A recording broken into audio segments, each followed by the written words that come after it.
Empty அவர்களின் fail பற்றிய தகவல் கிடைத்துள்ளது. அதாவது எம்டி அவர்களுக்கு டான்பிட் கோர்ட்டில் பெயில் அப்ளை செய்யப்பட்டுள்ளது. ஏற்கனவே நம் நிறுவனம் பற்றி விசாரணை செய்த மதிப்பிற்குரிய நீதிபதி தமிழ்ச்செல்வி மேடம் அவர்களிடம் பெயில் அப்ளை செய்யப்பட்டது.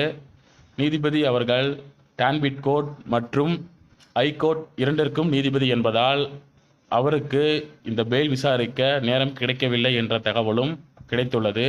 மேலும் இன்று இரவு அல்லது நாளைக்குள் நமது எம்டி அவர்களின் வழக்கு பற்றிய கவுண்டர் டேட் அறிவிக்கப்படும். சமூக வலைதளங்களில் எம்டி அவர்கள் பெயில் அப்ளை செய்யவில்லை என்ற பொய்யான தகவலை பரப்பி வருகிறார்கள். முதலில் மக்கள் அதை நம்ப வேண்டாம்.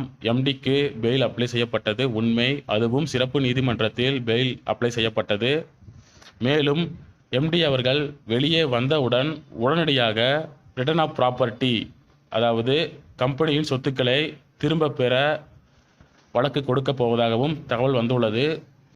எனக்கு கிடைத்த தகவலை இந்த காணொளி மூலம் உங்களிடம் நான் பகிர்கிறேன்.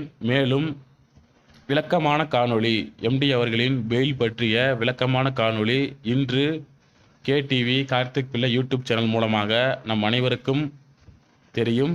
அனைவரும் காத்திருங்கள், நல்லது நடக்கும் இன்னும் ஓரிரு நாட்களில். நன்றி, வணக்கம்.